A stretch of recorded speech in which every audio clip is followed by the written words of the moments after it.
Well, howdy there, Internet people. It's Belle again. So today, we're going to talk about Trump's order to cut costs for Americans. We're going over a lot of Trump's executive actions, and we got a request for one in particular. And this is definitely one people should understand. Here's the request. Quote, I'm sure you're going to yap about Trump's executive orders and the ones you don't like. Make sure you cover the executive order he signed to lower prices. I thought you said he couldn't do that. Which executive order would that be? What's the number? I know you can't answer, but this is something I talked about. Executive orders and executive actions are not the same thing. I'm pretty sure you're talking about the one titled Delivering Emergency Price Relief for American Families and Defeating the Cost of Living Crisis. I'm not even sure if this one would count as an executive memorandum. Notice how in the executive orders we've gone over, we can cite section and subsection. This isn't formatted that way. Why? Because it's not an executive order. Normally, for executive memoranda, it's formatted as a memo. There will be a video down below explaining the difference. This is really just a set of campaign promises and things he wants executive branch agencies to accomplish, but no order or policy change to speak of.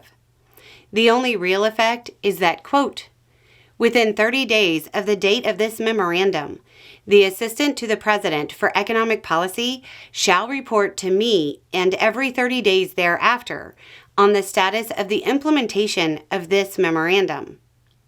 So, he's asked for a report.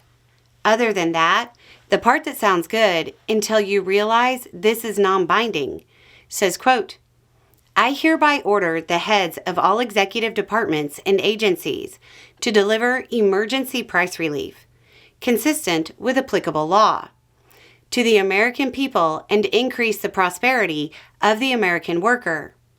This shall include pursuing appropriate actions to lower the cost of housing and expand housing supply, eliminate unnecessary administrative expenses and rent-seeking practices that increase healthcare costs, eliminate counterproductive requirements that raise the cost of home appliances, create employment opportunities for American workers, including drawing discouraged workers into the labor force, and eliminate harmful, coercive climate policies that increase the cost of food and fuel.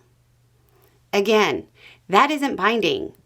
And some of these are good goals, like the bit about increasing the housing supply.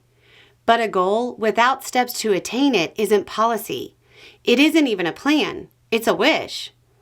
Believe me, if he enacts policies to increase the supply of low-cost housing, I'll cover it. But it's going to be really hard to increase the supply of lower-cost housing while simultaneously slapping a 25% tariff on our biggest supplier of lumber. The cost of tariff will be rolled into the price of the new house, which will result in higher costs for the new construction. That will result in higher rent prices. You need to understand, I don't want Trump to fail. He's definitely not my choice. But right now, he's flying this plane. I'd prefer it stay in the air. At the same time, I'm keeping my chute on because I'm not sure the pilot is rated for this plane. Anyway, it's just a thought. Y'all have a good day.